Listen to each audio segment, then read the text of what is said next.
మనము ప్రార్థన చేయాలో ఒక 3 విషయాలు, 3 లేదా 4 విషయాలు చెప్పి నేను ముగిస్తాను.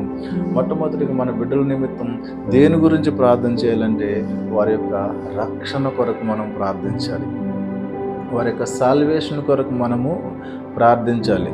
రెండవదిగా వారి యొక్క జీవితంలో దేవుని యొక్క ఉద్దేశం నెరవేరాలని మనం ప్రార్థన చేయాలి.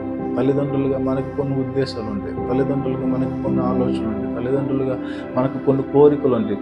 కానీ నా కోరిక, నా ఉద్దేశం కంటే దేవుని యొక్క ఉద్దేశం చాలా బలమైనది, విలువైనది, శ్రేష్టమైనది. అది జరగాలని చెప్పేసి మనం ప్రార్థించే వారిగా ఉండాలి. మూడోది, మనము దేవుని యొక్క కృప వారి యందు ఎప్పుడూ నిలవాలి అని చెప్పేసి ప్రార్థించే వారిగా ఉండాలి. మొట్టమొదటిగా దేవుని యొక్క రక్షణ వరకు వారు కలిగి ఉండాలి. రెండవదిగా దేవుని యొక్క ఉద్దేశం వారి యొక్క జీవితంలో నిలిచి ఉండాలి. మూడవదిగా దేవుని యొక్క కృప, ఆయన యొక్క దయ, ఆయన యొక్క ప్రేమలో నిత్యము వారు వర్ధిల్లే వారిగా ఉండాలని మనము నిత్యము ప్రార్థన చేయాలి. నాలుగవదిగా ఆత్మీయంగా వారు దినదినాభివృద్ధి చెందే వారిగా ఉండాలని మనము ప్రార్థన చేయాలి.